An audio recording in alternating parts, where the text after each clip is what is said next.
بسم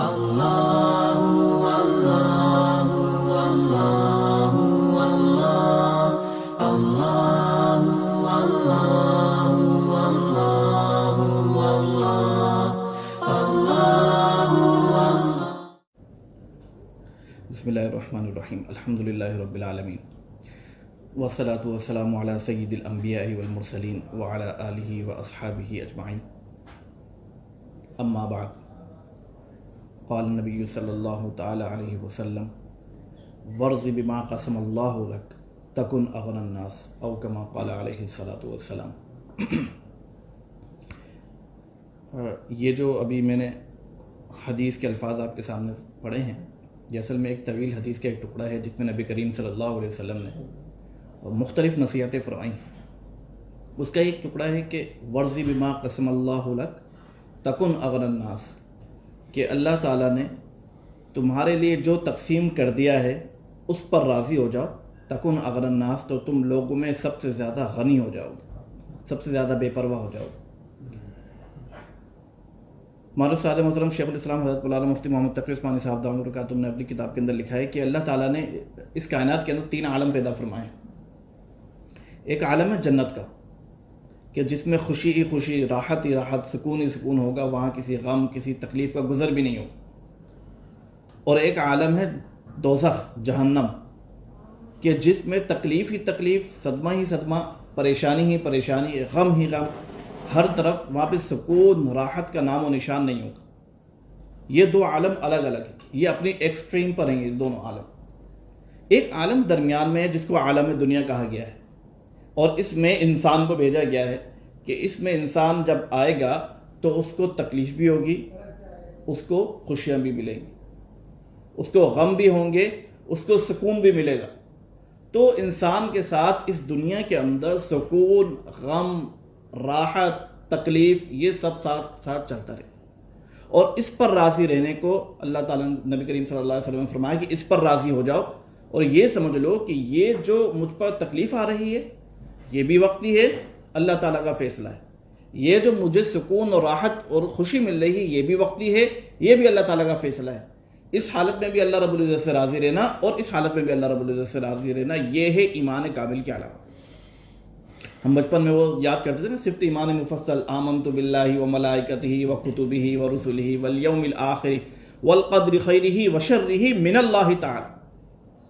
یعنی اس بات پر بھی یقین رکھنا ہے کہ اللہ تعالیٰ کی ذات ایک ہے، کتابوں پر بھی یقین رکھنا ہے، فرشتوں پر بھی یقین رکھنا ہے، انبیاء پر بھی یقین رکھنا ہے، اسی طرح موت کے بعد اٹھنے پر بھی یقین رکھنا ہے، ساتھ ساتھ جب دنیا کے اندر موجود ہو تو اس بات پر بھی یقین رکھنا ہے کہ والقدر خیرہ وشرہ، کہ اچھی تقدیر ہو چاہے بری تقدیر ہو، من اللہ تعالی، یہ تمام کے تمام اللہ رب العزت کی جانب سے ہے، کیونکہ اللہ رب العزت کا فیصلہ ہے۔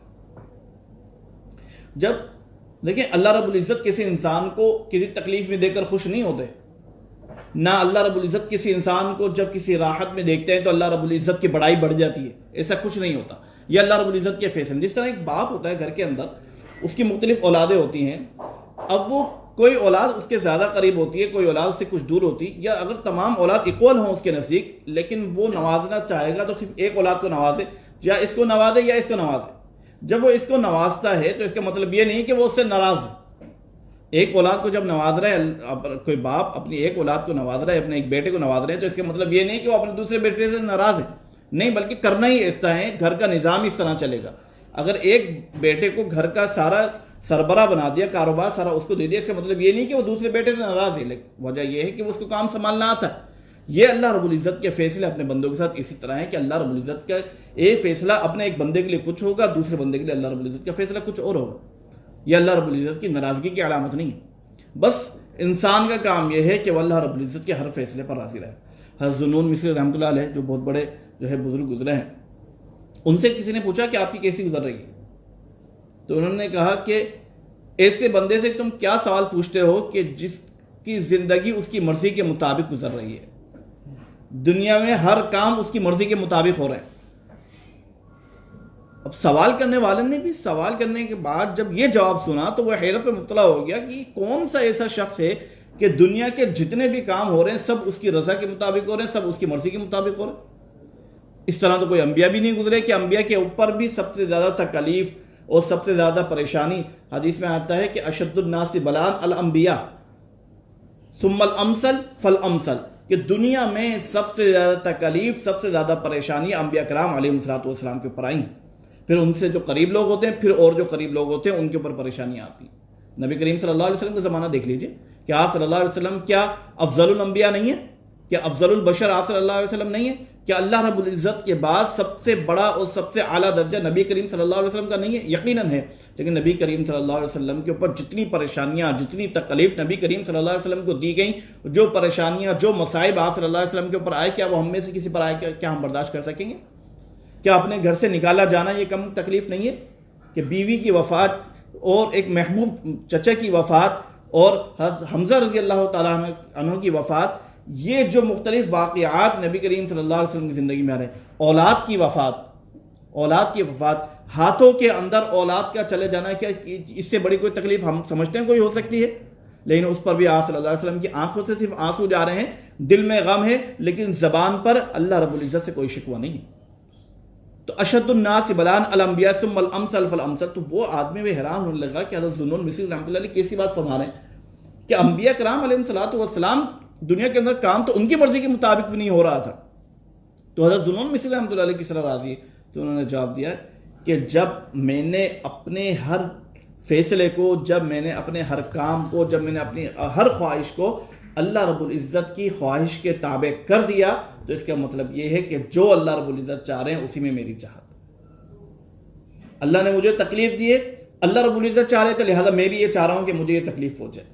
اللہ رب العزت نے مجھے کوئی راحت دی ہے تو اللہ رب العزت کی چاہت ہے، لہذا میں بھی یہ چاہ رہا ہوں کہ مجھے راحت ملے۔ یہ ہے اللہ رب العزت کی طرف، اللہ رب العزت کے ہر فیصلے پر راضی رہنا۔ دنیا کے معاملات میں آپ دیکھیں، گھر کے اندر معاملات میں دیکھیں، آپ آفس کے اندر معاملات میں دیکھیں، کیا ہر کام ہماری مرضی کے مطابق ہو سکتا ہے؟ ہم عالم دنیا کے اندر ہیں، عالم جنت کے اندر نہیں ہے، ہر کام ہماری مرضی کے مطابق نہیں ہو سکتا۔ کچھ فیصلے آپ کو کرنے پڑیں گے، وہ آپ کے لیے اچھے ہوں گے، کچھ فیصلے آپ کے لیے کیے جاتے ہیں وہ برے ہوتے ہیں، لیکن وہ آپ کے حق میں ہوتے ہیں۔ اللہ رب العزت اپنے بندے کے لیے یہی کام چاہ رہے ہوتے ہیں۔ حضرت خضر علیہ السلام کا واقعہ تو آپ نے سنا ہے نا کہ حضرت موسیٰ علیہ السلام کو جب ان کے پاس بھیجا گیا، کہ جب حضرت موسیٰ علیہ السلام سے کسی نے سوال کیا کہ اس دنیا کے اندر سب سے زیادہ بڑا عالم کون ہے، تو اس وقت چونکہ نبی حضرت موسیٰ علیہ السلام تو سب سے بڑا عالم وہی تھے، تو حضرت موسیٰ علیہ السلام نے فرمایا کہ میں ہوں سب سے بڑا عالم۔ حالانکہ ان کا یہ جواب، محدثین نے لکھا ہے کہ اللہ تعالیٰ کو ان کا یہ جواب پسند نہیں آیا، کہ اب الفاظ بھی استعمال کرتے ہوئے بندہ گھبراتا ہے کہ نبی کے بارے میں اس طرح کے الفاظ، کہ اس وقت محدثین نے لکھا ہے کہ مفسرین نے کہ حضرت موسیٰ علیہ السلام کو یوں کہنا چاہیے تھا اس وقت کہ اللہ رب العزت زیادہ جانتے ہیں، اللہ رب العزت زیادہ جانتے ہیں کون سب سے بڑا عالم ہے، لیکن تھے حضرت موسیٰ علیہ السلام سب سے بڑے عالم۔ تو اللہ تعالیٰ نے ان کو تنبیہ کے طور پر حضرت موسیٰ علیہ السلام، اور اس میں تنبیہ میں بھی ہمارے لیے ایک سبق ہے۔ انبیاء کرام علیہ السلام کو جو تنبیہ کی جاتی ہے اتنے بڑے درجے ہونے کے باوجود، تو پھر ہم اپنے آپ کو خیال کریں کہ ہم کہاں پر ہیں۔ تو حضرت موسیٰ علیہ السلام کو تنبیہ کی گئی اور بتایا گیا کہ جاؤ تم جا کے سیکھو،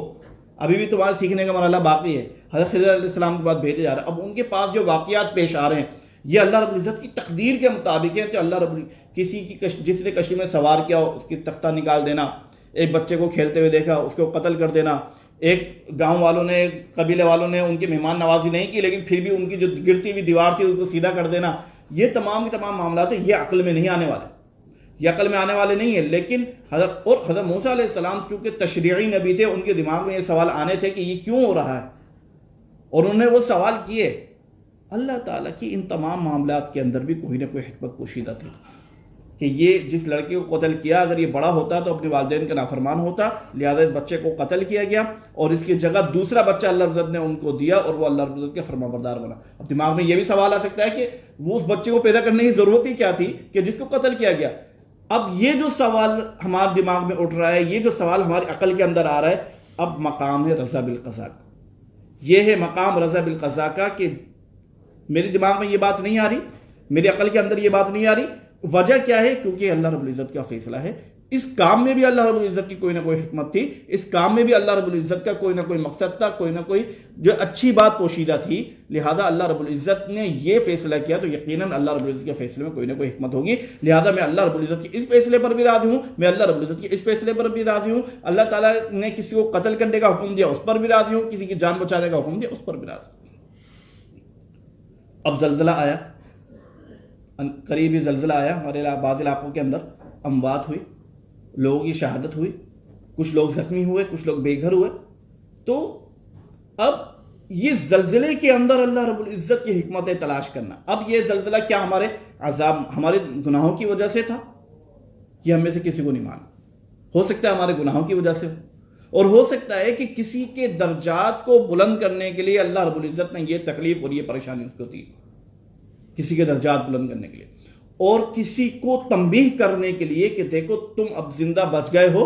تمہارے سامنے یہ واقعہ پیش آ گیا ہے، لہذا اللہ رب العزت کے عذاب سے ڈرتے رہو، اللہ رب العزت کی نافرمانی سے ڈرتے رہو. یہ نہ ہو کہ آئندہ جب اس قسم کا عذاب آئے تو تم اس کے اندر مبتلا ہو جاؤ.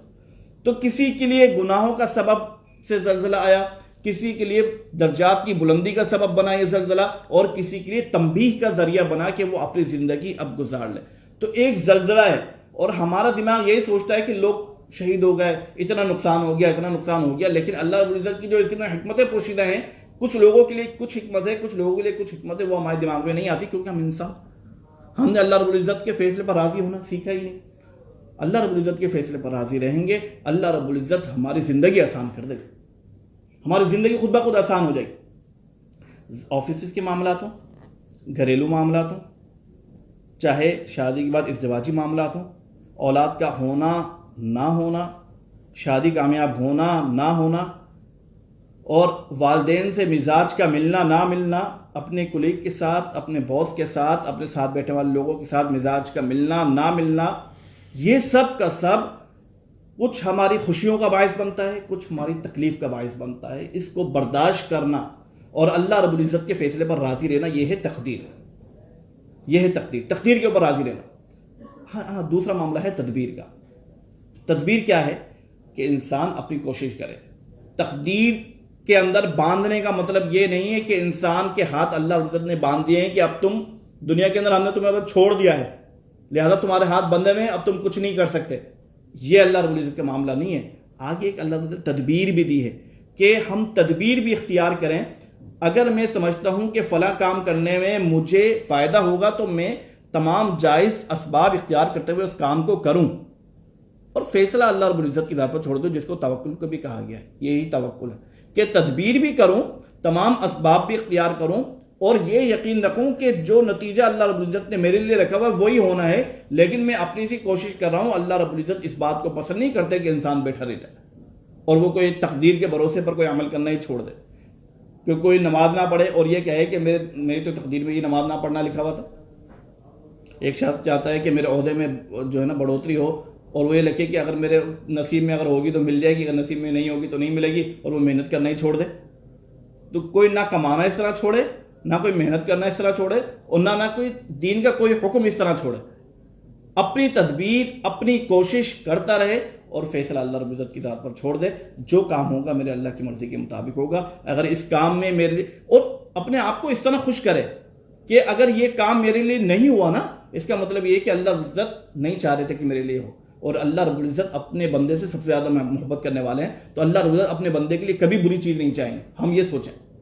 یہ سوچیں کہ اللہ رب العزت کبھی بھی اپنے بندے کے لیے بری چیز نہیں چاہیں گے. لہذا جو فیصلہ ہو گیا اس پر اللہ رب العزت کی رضا کے مطابق راضی رہے، تو انشاءاللہ تعالی ہماری دنیا سکون کے ساتھ گزرے گی. ہمارا جو یہ وقت ہے یہ سکون کے ساتھ گزرے جائے گا. اللہ رب العزت سے دعا ہے کہ اللہ عزت مجھے بھی اور آپ تمام حضرات کو بھی، مجھے بھی تقدیر پر راضی رہنے کی توفیق عطا فرما دے. اللہ رب العزت کے تمام فیصلوں پر راضی رہنے کی توفیق عطا فرما دے. اور آپ سب حضرات کو بھی اللہ رب العزت کے حکم کے مطابق، اللہ رب العزت کی تقدیر کے مطابق، اللہ رب العزت کی رضا کے مطابق ہر کام کرنے کی بھی توفیق عطا فرما دے، اور اللہ رب العزت کے ہر فیصلے پر راضی رہنے کی توفیق عطا فرما دے. وآخر دعوانا الحمدللہ رب العالمین.